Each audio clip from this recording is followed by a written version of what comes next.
युगों के बारे में कुछ महत्वपूर्ण बातें और उसका अर्थ जानिए। चलिए शुरू करते हैं। हिंदू धर्म में युगों को चार भागों में बांटा गया है। यह युग कई हजार सालों की अवधि के माने जाते हैं। लेकिन इन युगों के वर्गीकरण किस आधार पर किया गया और इन युगों के नाम का क्या आधार है? हिंदू धर्म में चार युग हैं: सतयुग, त्रेता युग, द्वापर युग और कलयुग। शस्त्रों के अनुसार वर्तमान काल कलयुग का चल रहा है। इन युगों के क्रम कुछ विशेष आधार निर्धारित किए गए हैं। साथ ही उनकी कालावधि भी क्रम के अनुसार ही तय की गई है। लेकिन सतयुग के बाद द्वापर युग को छोड़ क्रम में त्रेता युग को क्यों पहले रखा गया है, इसका जवाब भी नहीं, युगों के वर्गीकरण के आधार पर ही समझा जा सकता है। युग का अर्थ होता है एक निश्चित समय या निश्चित समय अवधि। युगों का वर्गीकरण चार भागों में किया गया है। पहला सतयुग, दूसरा त्रेता युग, तीसरा द्वापर युग और चौथा युग कलयुग है, जो कि अभी चल रहा है। सतयुग चारों युगों में से सबसे पहला युग, यानी सतयुग युग की अवधि लगभग 17,28,000 वर्ष बताई गई है। माना जाता है कि सतयुग का प्रारंभ कार्तिक माह के शुक्ल पक्ष की नवमी तिथि को हुआ था।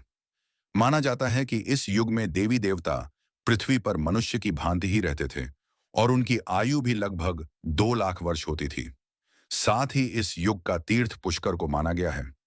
सतयुग में पाप और अधर्म के लिए कोई जगह नहीं थी।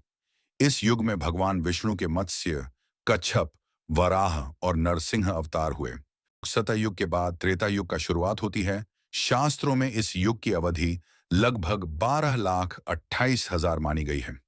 वहीं धार्मिक ग्रंथों के अनुसार त्रेता युग की शुरुआत वैशाख माह की शुक्ल पक्ष की तृतीया तिथि से हुई थी।